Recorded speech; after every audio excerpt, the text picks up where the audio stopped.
Bonjour à tous, bienvenue pour cette séance de formation qui vous propose de revenir sur les attitudes à adopter pour faire face aux fluctuations du marché. Ce webinaire intervient après une autre séance de formation du programme Objectif Bourse où vous avez découvert le Money Management avec notre partenaire Bourse Direct. Aujourd'hui, pour ce webinaire, je suis accompagnée encore une fois de deux experts de Bourse Direct qui travaillent dans le service Info d'Experts, Jean Amar. Bonjour.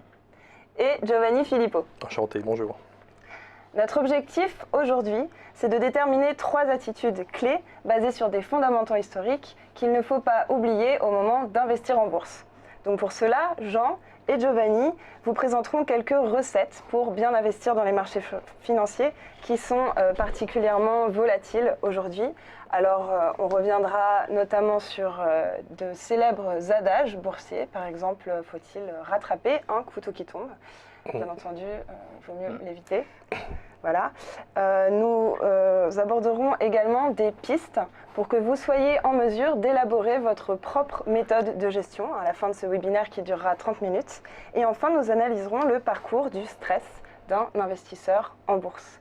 Donc, je vous rappelle que ce programme fait partie d'un programme de formation appelé Objectif Bourse, où vous pourrez retrouver 12 webinaires qui ont pour but de vous préparer à l'investissement boursier.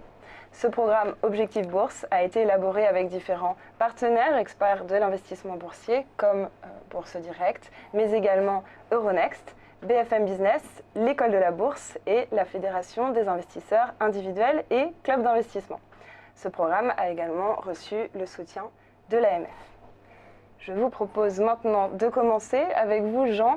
Pourquoi avez-vous souhaité revenir sur les célèbres adages de la bourse ? Parce qu'ils font partie de notre vie. Alors bon, on peut penser que c'est un petit peu vieux jeu, etc. Il y a de vieux adages en bourse, mais ils nous accompagnent tous les jours finalement. On va se retrouver à chaque fois, en regardant ces adages, on va trouver une situation à laquelle on pourra se rapporter et à laquelle qui pourra nous aider à agir par rapport à des situations qu'on peut rencontrer tous les jours sur le marché. Par exemple, ce matin, c'est un exemple qui nous est arrivé avec Giovanni, puisqu'on travaille ensemble et on gère le service qui s'appelle Info d'Experts. Donc, on regarde toute la journée les valeurs qui peuvent nous intéresser, qui peuvent être recommandées à nos clients.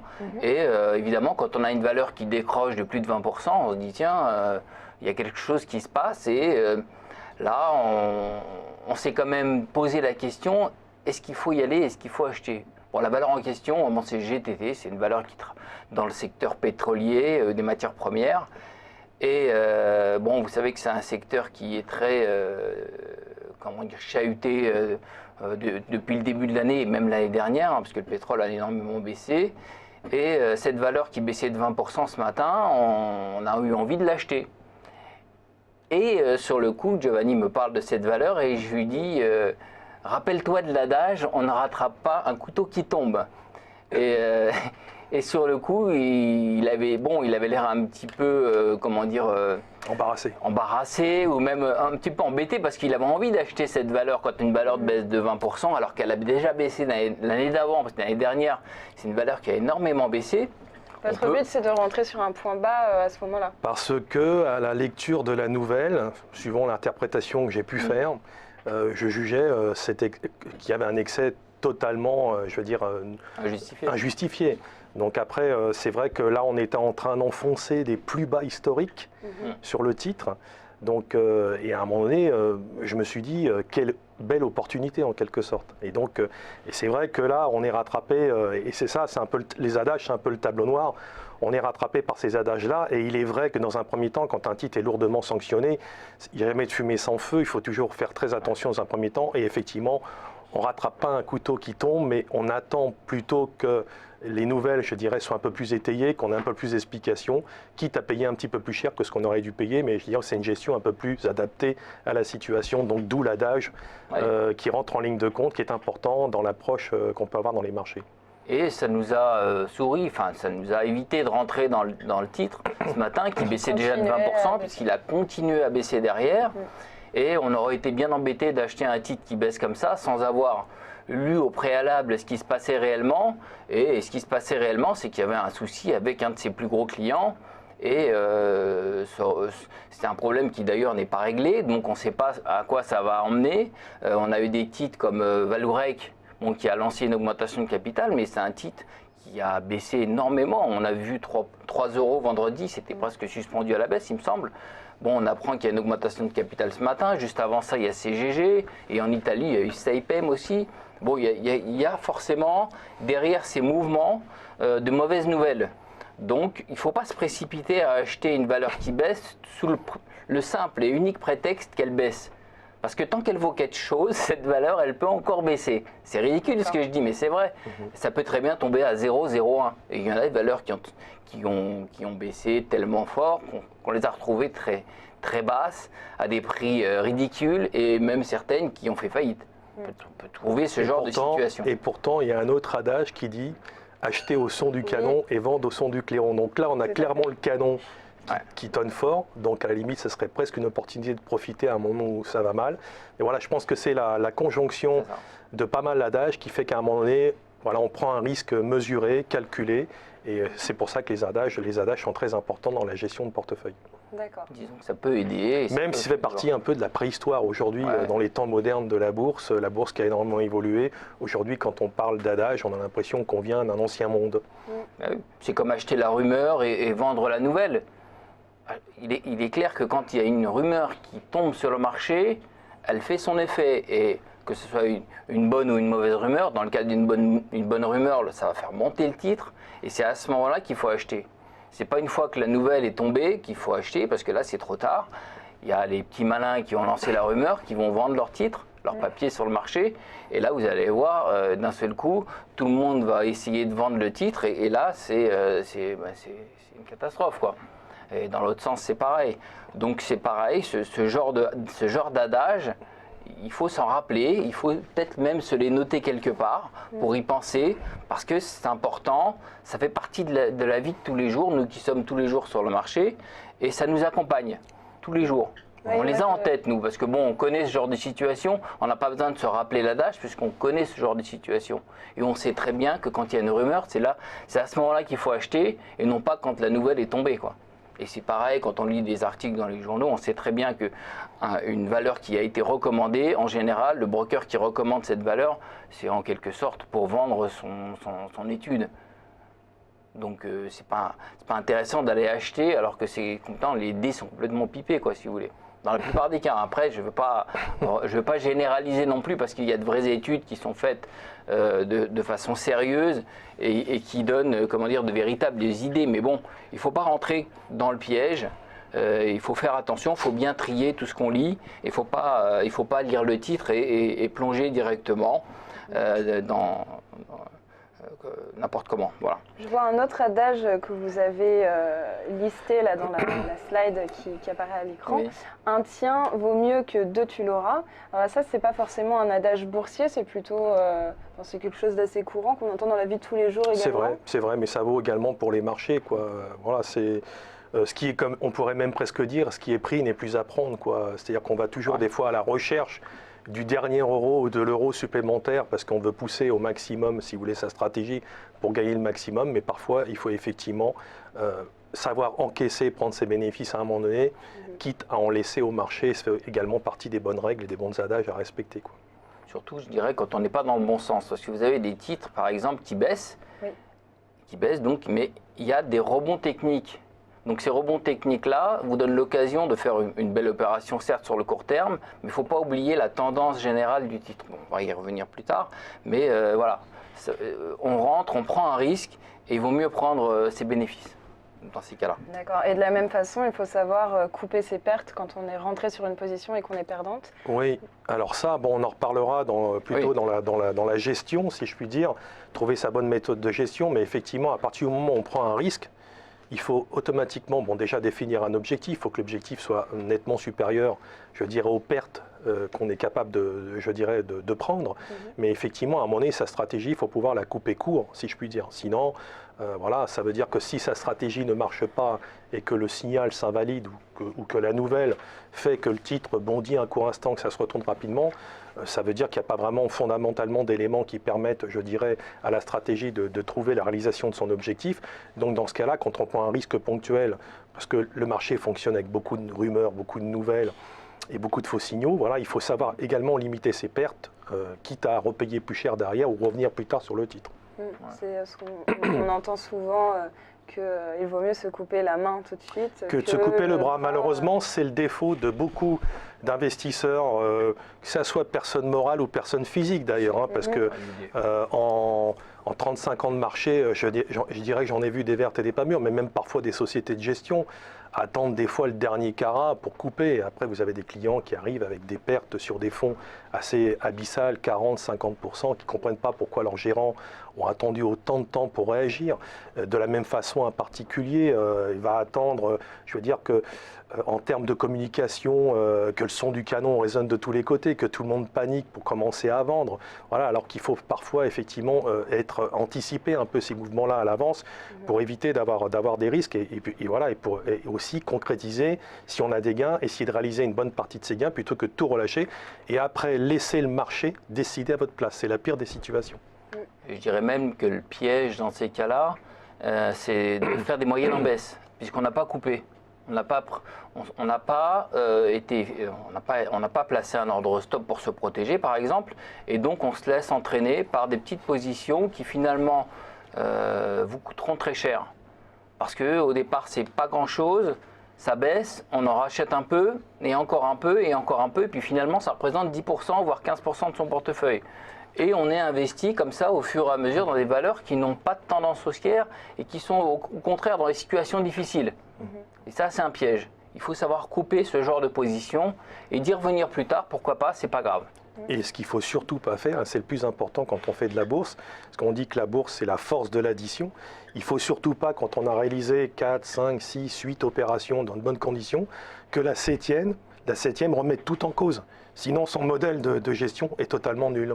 D'accord. Et de la même manière, pour gérer ces risques, Exactement. Il faut savoir équilibrer. Exactement. Aussi À partir du moment où on définit une stratégie avec des objectifs, qu'on soit court-termiste ou qu'on travaille à long terme, à un moment donné, si on a réalisé, si on a des plus-values latentes ou des plus-values réalisées, il ne faut pas que sur une opération, on remette totalement tout en cause. Parce que là, on va perdre complètement ses repères et après, on va travailler sur réaction. Et après, on aura nettement moins de clairvoyance que si on est capable de gérer au mieux sa situation, limiter ses pertes et donc ne pas remettre en cause ce qu'on a pu gagner par le passé. C'est extrêmement important de fonctionner comme ça. Il est clair. Et juste avant de passer donc, aux méthodes de gestion, justement, qu'un investisseur particulier peut mettre en place au moment d'intervenir sur les marchés financiers, un dernier adage peut-être qui nous rappelle une bonne pratique sur les marchés qui est la diversification. C'est il ne faut pas mettre tous ses œufs dans le même panier. Effectivement, la diversification nous aide à limiter les risques. D'accord, diluer les risques en quelque sorte. Diluer en quelque sorte les risques, que ce soit dans le même type de valeur ou dans le même, le même secteur, on va dire. Il faut éviter d'investir tout, par exemple, dans le secteur du pétrolier. Est-ce que ça ne dilue pas les performances ? Alors, oui et non. C'est-à-dire qu'on peut comprendre qu'à un moment donné, les gens, enfin les investisseurs, quels qu'ils soient, sont à la recherche d'un gros coup. Donc on peut se dire que plus on mise, je dirais, sur une valeur ou sur un secteur, plus on a de chances de réaliser un gros coup. Ça peut marcher, sauf que j'ai vu le cas contraire aussi. Et donc, quand le cas contraire arrive, c'est-à-dire qu'on est, ce qu'on appelle dans le jargon, totalement rincé. C'est-à-dire qu'on est vidé de toutes ses positions et sa valorisation qui est passée, par exemple, de 50 à 100 est peut-être redescendue à 10 à cause de ça. Donc ça, c'est vraiment l'erreur qu'il ne faut pas faire. Il faut vraiment diversifier. Il faut respecter, je dirais, des ratios de pondération au niveau d'un portefeuille. Il ne faudra jamais avoir des ratios de pondération de 30, 40, 50, 60% sur une même position. Ça peut marcher, ça a déjà marché. Mais à la limite, autant le faire, je dirais presque dans les situations particulières. Par exemple, quand on a eu un crack en 2008 et jusqu'à toucher des points bas en 2009. Là, on a en termes de valorisation des valeurs, même des valeurs, je dirais, extrêmement importantes, extrêmement solides, à niveau de valorisation extrêmement bas. Dans ces moments-là, si on prend le risque de surpondérer un poste, je dirais que c'est tout de même un risque, mais il est beaucoup moins important que lorsque vous surpondérez, par exemple, dans un cycle de rebond qui a déjà réalisé le 2/3 de son potentiel, dans lequel vous vous inscrivez encore avec une pondération assez forte, dans le but d'aller chercher encore quelque chose d'extraordinaire. Vous voyez, il y a une nuance aussi par rapport au niveau de marché, donc c'est important effectivement de ne pas mettre aussi tous ses œufs dans le même panier. Je dirais même que psychologiquement, ça n'a pas le même impact. C'est-à-dire que d'un seul coup, on n'a plus la même notion, avec le risque, on n'a plus la même notion du marché. On devient complètement irrationnel. Focalisé, focalisé sur ce qui nous intéresse uniquement. Et tout à l'heure, vous avez fait un mauvais jeu de mots, les yeux, mais c'est ça en fin de compte. C'est-à-dire que les marchés sont typiquement comme ça, c'est-à-dire et même à travers les médias. C'est-à-dire qu'à un moment donné, vous avez le projecteur, tous les projecteurs qui sont juste fixés sur quelque chose d'essentiel, qui paraît essentiel pour la communauté médiatique ou financière. Et donc, en occultant tout le reste, ou parfois le reste est plus important que ce qu'on fixe avec le projecteur. Et donc on a tendance à être attiré, je dirais, et là, il risque de vous arriver ce qui arrive au pauvre lapin le long de la route quand il se fait éblouir par les phares. Il ne voit plus que les phares, il se fait écraser, il ne voit pas le reste, il ne voit pas la voiture. Donc voilà, c'est pour ça qu'il faut faire attention. On a un mot, nous, pour dire ça, on rêve sa pause. C'est-à-dire qu'on va jouer par exemple la hausse du CAC 40 et on a tellement envie que le CAC 40 monte qu'on ne voit pas l'évidence. On ne voit pas les mauvaises nouvelles, on ne voit rien. On rêve sa position. On rêve sa position, on pense que de toute manière, ça va monter. Il n'y a rien de pire que de rêver une position. Voilà. Et on n'est pas rêve tous les jours. On rêve tous les jours, mais on n'est pas réceptif aux nouvelles qui sont censées nous interpeller. Et bon, après, on a toujours des ordres stop pour se protéger, etc. Mais on est censé réagir à ce type de nouvelles qui est censé nous faire lâcher la position. Voilà. Parce que ce n'est pas le sens. On se doit de rêver, mais il faut être discipliné. Il faut être discipliné. Pour conclure, et je pense que le maître mot même de ce qu'on fait aujourd'hui, c'est la discipline. La discipline, justement, on y vient. Pour les personnes qui nous suivent en ce moment, est-ce que vous pouvez nous donner quelques pistes pour les aider à élaborer leur méthode de gestion ? Parce qu'avoir une méthode, ça permet justement d'éviter les types d'écueils qu'on a déjà pu passer en revue. Je dirais que le plus important déjà, parce que chacun a un petit peu sa carte génétique en tant qu'investisseur, je dirais, sur le marché, et donc il est très important de définir son profil. Personne n'a le même profil, c'est comme le caractère. Il y a des gens qui sont calmes, il y a des gens qui sont assez nerveux, réactifs, d'autres qui savent prendre du recul. Le marché, il faut également savoir, je dirais, l'appréhender de cette façon-là. Et puis donc en termes de profil, il faut vraiment définir son profil en fonction des attentes que l'on a. Quel est son objectif de temps en termes d'investissement, ou alors si on est plutôt dédié, si on a plutôt envie de se dédier à du trading, parce que c'est devenu maintenant à la mode, le trading avec la volatilité des marchés, plus les outils dont bénéficient, je dirais, les intervenants. Donc c'est très important, je dirais, déjà de définir son profil. Donc il faut vraiment faire un travail de recherche de ce côté-là. Qu'est-ce que j'attends des marchés? Qu'est-ce que je vais y trouver? Quel est le temps que j'ai à y consacrer, parce qu'en fonction de son profil, le temps rentre en ligne de compte. Quand on est investisseur, je dirais de base, et qu'on fonctionne sur des fondamentaux, on ne travaille pas du tout de la même façon que quand on travaille du trading range, quand on fait du stock picking, quand on est des traders à la petite journée. Donc voilà, donc ça c'est très important de définir son profil par rapport à ça, parce que le résultat est à la clé ou pas. D'accord, donc à la fois son objectif de performance et le niveau de risque qu'on est prêt à prendre en compte.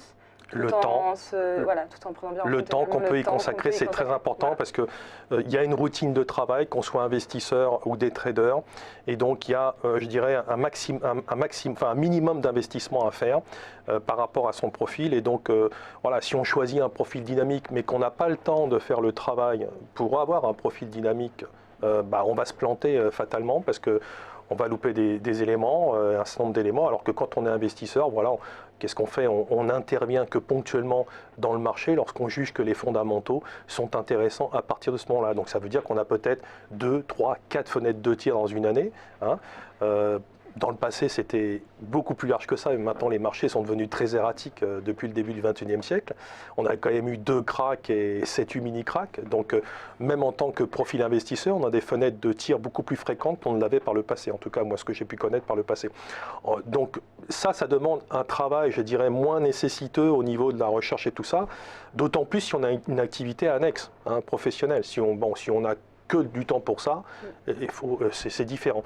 En revanche, lorsqu'on est des traders, là on a quasiment le nez, si je puis dire, sur le guidon en permanence, les oreilles dressées, les yeux bien braqués, et on suit tout ce qui se passe, et on réagit de façon intempestive, on essaye d'être opportuniste, réactif, et on travaille sur des écarts. À la limite, j'ai presque envie de vous dire que ça monte ou que ça baisse, on s'en moque un petit peu. Ce qui compte, c'est le but de réaliser des écarts.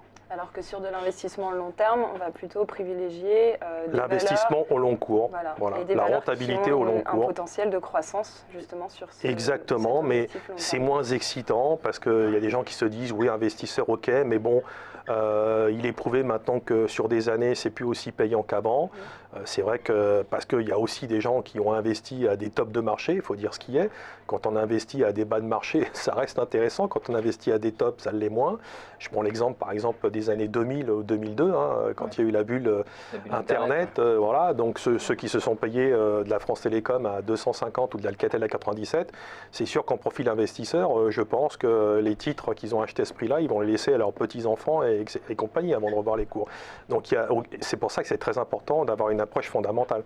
Donc, et quand on est investisseur, on se doit d'avoir une approche fondamentale, c'est-à-dire peser le niveau de valorisation du marché. Il est facile de le mesurer en fonction du consensus, quand on sent cette excitation débordante de la part des sociétés d'analyse, qui n'arrêtent pas de mettre des targets super les uns derrière les autres avec un consensus haussier archi établi. C'est un peu comme on disait tout à l'heure dans l'adage au son du clairon. Bon, là, il faut faire attention quand on a un profil investisseur, il ne faut pas non plus surallouer en haut de pyramide, si je puis dire. Oui, on a un bon exemple d'investisseur, c'est Warren Buffett. Bon, c'est hyper difficile d'appliquer sa méthode parce que lui, il fait complètement abstraction du marché.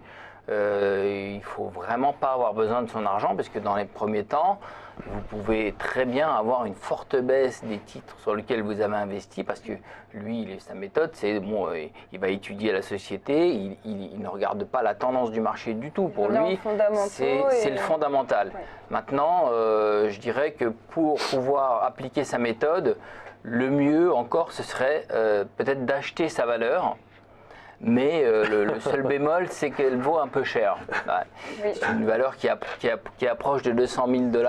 Oui, je dirais qu'il faut quand même avoir les moyens. Les moyens, ouais, parce que c'est des parts qui valent très cher. Sinon, on peut très bien acheter à travers des trackers, des produits qui suivent. Un tracker, ça suit l'évolution de son fonds qui s'appelle Berkshire Hathaway. Après, c'est pas ce qu'il y a de plus excitant, mais pour ceux qui veulent pérenniser un peu dans le cadre d'un portefeuille géré père de famille, on peut très bien acheter une part de ce type de titre dans son portefeuille. Mais moi, ce que je retiens le plus, et c'est ce que je dis quasi systématiquement à tous les clients qui se perdent un petit peu en fonction de leur profil, vraiment le plus important, je leur dis à chaque fois, faites ce travail en amont de recherche au niveau fondamental, que vous soyez en profil investisseur ou en profil dynamique, il faut toujours faire un travail de recherche, prendre ce temps-là, c'est-à-dire faire son propre travail plutôt que, je dirais, d'aller un petit peu à la pêche. Celui-là, il a dit ça, celui-ci, il a dit autre chose, et puis lui, il dit qu'il faut aller sur telle valeur, donc ça doit être bien, parce que la plupart du temps, il raconte pas de bêtises. Voilà. Avant de se référer à des conseils de professionnels, il faut faire son travail, et une fois qu'on a fait son travail, sa propre approche, qu'elle soit bonne ou mauvaise, après ce qu'on peut, on y viendra après quand on va parler au niveau du service un peu d'expert, c'est qu'il faut la confronter, échanger ses idées et les partager avec des gens qui ont une expérience du marché pour voir si on est dans une logique d'investissement ou de day trading qui correspond à son profil. C'est vrai que tout simplement faire ce travail par soi-même, ça permet ensuite de porter un regard critique sur les recommandations ou les avis, même d'experts. Et vis-à-vis de soi, et vis-à-vis de soi aussi. Oui, c'est un travail d'équipe en quelque sorte. Je reviendrai sur le type de gestion. On peut très bien utiliser un type de gestion pyramidale qui permet d'avoir un matelas si vous voulez, avec des titres qui ont des performances et des rendements intéressants, qui vous permettent à ce moment-là de pouvoir alimenter avec les gains que vous faites. Il faut déjà faire des gains dans un premier temps, il faut bien choisir ses valeurs, etc. C'est encore un travail à faire. Bon, on peut très bien, nous, dans notre métier, aider nos clients à choisir leurs valeurs. On ne donne pas de conseils, mais on les accompagne. On y reviendra plus tard. Mais grâce à ce matelas de valeurs, ça vous permet de pouvoir investir sur des valeurs beaucoup plus spéculatives, qui elles-mêmes vont alimenter des valeurs encore plus spéculatives. Mais on utilise les gains pour ça. Ce qui fait qu'on ne met pas en danger son portefeuille. C'est pas, on ne met pas tous ses œufs dans le même panier. Voilà. Ça représente bien cette image de ne pas mettre tous ses œufs dans le même panier. Une assise sécuritaire, voilà. Une partie cash, et puis après on peut y consacrer à des valeurs un peu plus spéculatives sur lesquelles, bon, voilà, la visibilité n'est pas toujours au rendez-vous, mais on est sur des sociétés qui sont en développement dans des niches, dans des secteurs d'activité nouveaux. Donc après, là, personne ne sait vraiment de quoi sera fait l'avenir là-dessus, c'est un pari sur l'avenir.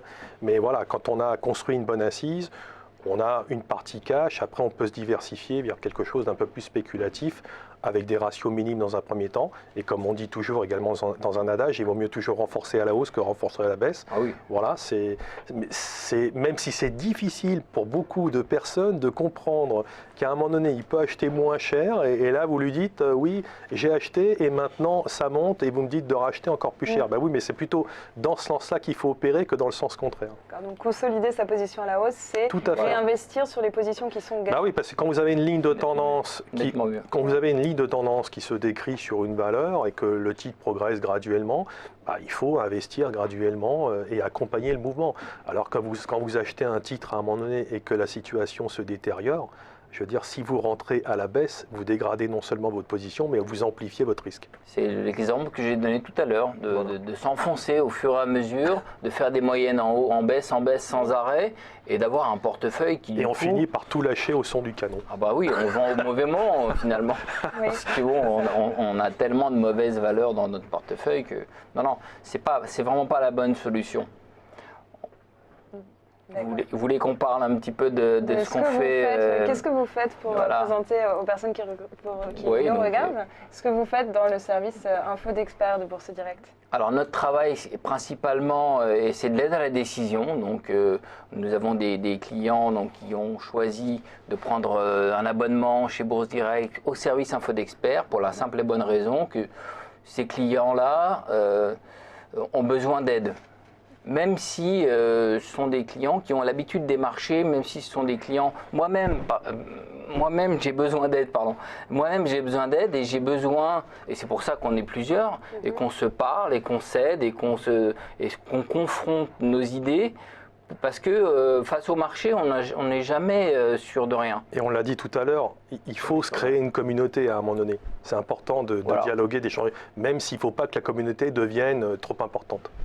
Donc c'est principalement de l'aide à la décision, parce que on n'est pas dans le cadre d'une société de gestion où on gère un portefeuille à travers la recommandation de titres ou de FCP, de placement.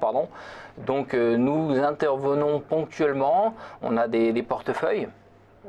On a un portefeuille investisseur et un portefeuille dynamique qu'on alimente régulièrement. Et à chaque fois que nous prenons une position, on prévient nos clients à travers un SMS, un mail, pour qu'ils aient la valeur, donc le sens. On peut très bien acheter ou vendre. On vend la valeur quand on sent que la valeur est plutôt baissière, et à ce moment-là, on a envie de shorter la valeur, donc on envoie le sens de la vente. Donc il y a la valeur, le sens, l'objectif et le stop. Toujours un stop, c'est notre, notre sécurité. Notre sécurité. Voilà, notre sécurité. C'est ce qui nous a voulu traverser les années sans encombre. Donc si on donne un exemple, vous allez recommander d'acheter une certaine valeur. Voilà. Et vous avez un objectif de performance sur un certain horizon de temps, j'imagine.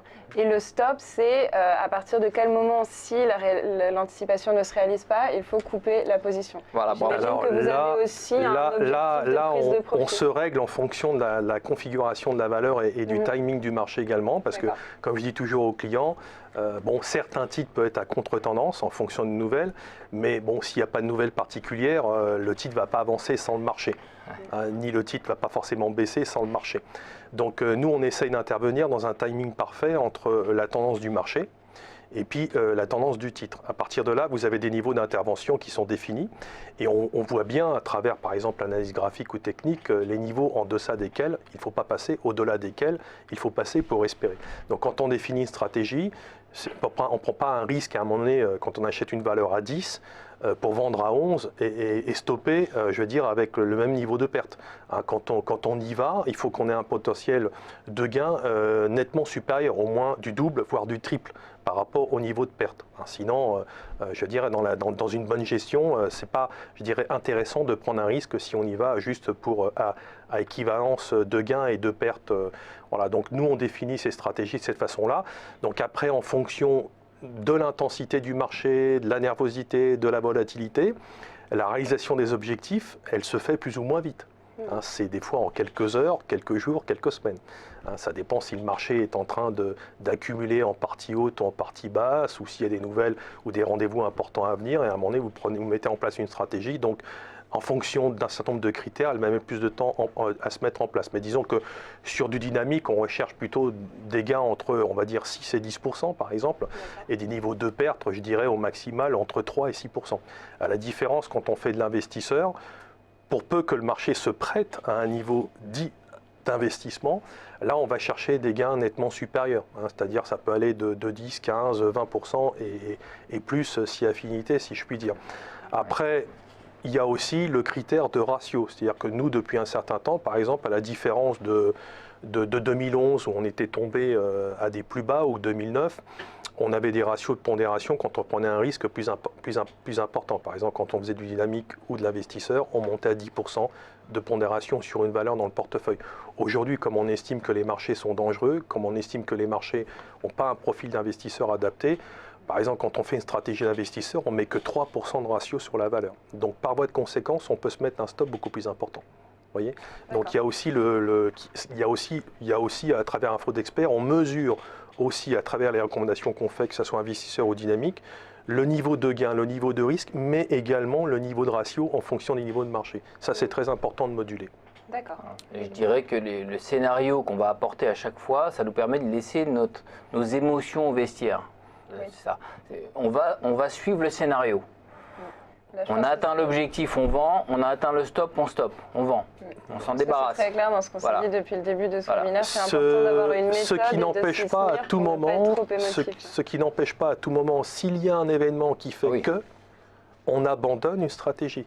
Oui. Ou on change ses stratégies. Ça fait partie des méthodes de gestion à mettre en place. Par exemple, on a acheté post-BCE, même si on est foncièrement baissier chez Bourse Direct, sur le moyen et le long terme, ce qui n'empêche pas d'acheter ponctuellement. On avait acheté, je dirais, avant les grands-messes des banques centrales et notamment de la BCE, on avait commencé à rentrer un peu de papier.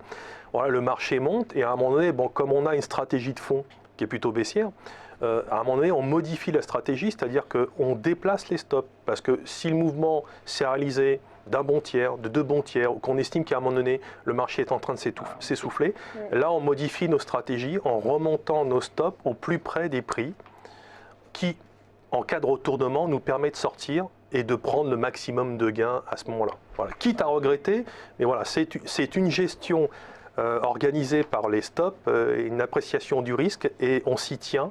C'est la meilleure des façons, qu'est-ce que je veux dire, de ne pas se laisser embarquer par ses sentiments personnels. On sécurise.